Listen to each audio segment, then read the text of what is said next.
first, this kind of story barely registers. A large technology company acquires a smaller AI startup. The price sounds big.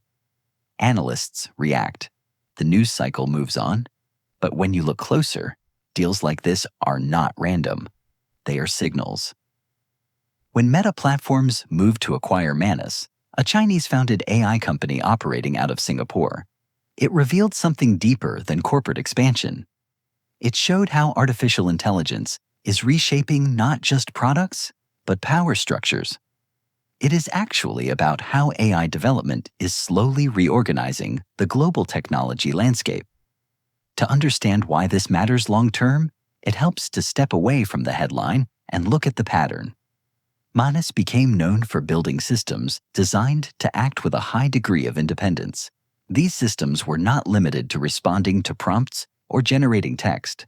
They were built to carry out sequences of tasks, make internal decisions, and operate with less constant human direction. That alone makes a company interesting. What truly matters is where this kind of work sits in the global ecosystem. Advanced AI is infrastructure, not just a research topic. It shapes how companies operate, how governments plan, and how economies compete.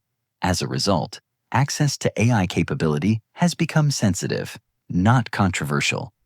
Sensitive. This sensitivity explains why acquisitions like this happen quietly, carefully, and often across borders. AI research talent is global. It moves easily. Teams form in one country, incorporate in another, and deploy products worldwide.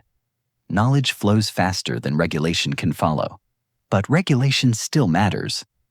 As governments become more involved in AI oversight, companies are forced to think differently about risk. It is no longer enough to build something powerful. You must also decide where it lives, who owns it, and under which legal system it operates.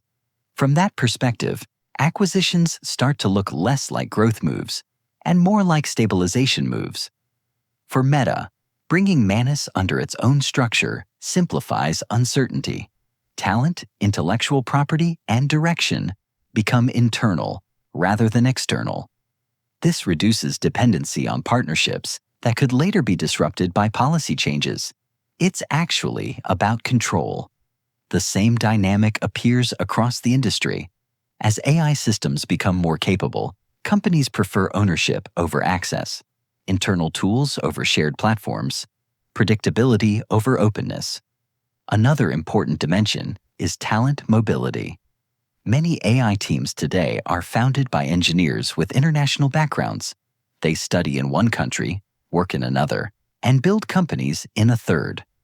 This fluid movement has powered innovation for decades. But when those teams succeed, they become strategic assets. Acquisitions then act as magnets, pulling expertise into large corporate ecosystems. Over time, this concentrates capability, not necessarily in one country, but within a small number of organizations. Startups still exist, research still happens, but the most influential systems increasingly live behind corporate walls rather than in open environments. This is where the Manus deal becomes representative rather than exceptional. It reflects a broader shift away from open experimentation toward structured integration.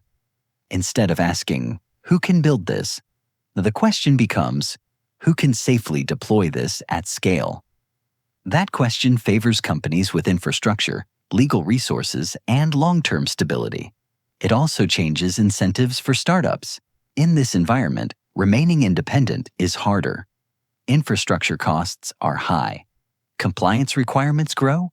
Regulatory uncertainty becomes a real business risk. For many teams, being acquired is not an exit. It is a survival strategy. This does not mean innovation slows down. It means innovation changes location. For policymakers, this creates challenges.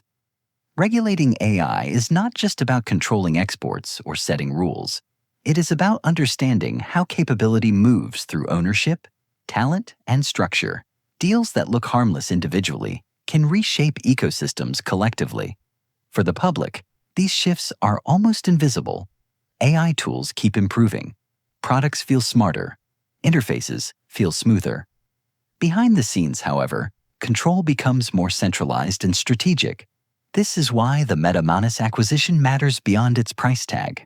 It illustrates how the AI race actually unfolds, not through dramatic confrontations, but through quiet consolidation, not through sudden breakthroughs, but through steady accumulation of capability. The future of AI will not be decided by a single model or a single country. It will be shaped by who owns the systems that run continuously, quietly, and at scale. Deals like this are part of that process, and they are signals. Signals that artificial intelligence is no longer just a technology to build. It is something to manage, protect, and position.